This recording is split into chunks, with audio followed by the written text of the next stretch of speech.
Okay, what I got here is a 2002 Chevy Silverado. I don't know if you can see in there or not, but the tail light's on. This tail light's on, which I don't know how else it's picking it up. The sun decides to come out now. Also, the third brake light comes on. Okay, but they all look like tail lights. Okay, for the first thing we done, we started looking at other lights, and we noticed that if you hit the brakes, the brake light comes on both sides, and the third brake light up there comes on. Okay, now turn the parking lights on. And if you turn the lights on, they actually get a little brighter.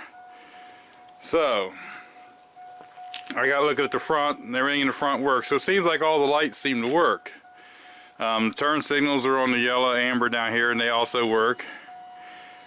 So what this is telling me is when the lights are all turned off, somehow or another power is getting to a ground or something's completing the circuit and kind of feeding back and making these lights come on.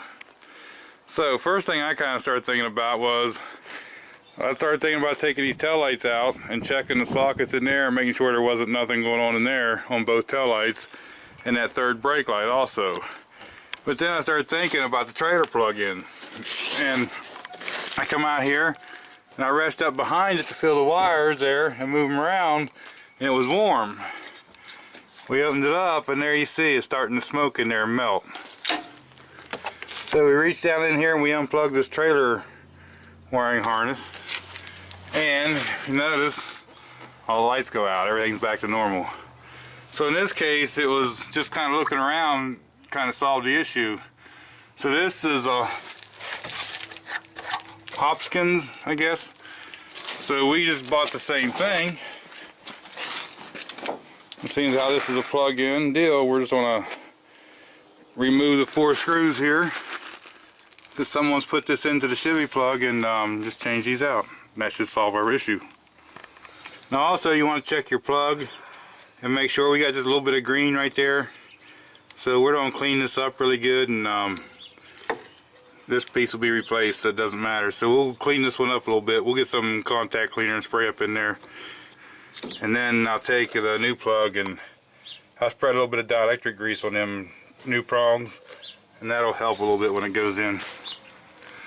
Okay, now what I've done is I just took a little pick and kind of scraped the crud off of there and sprayed it a few times with some electric cleaner, and I seen to clean it up.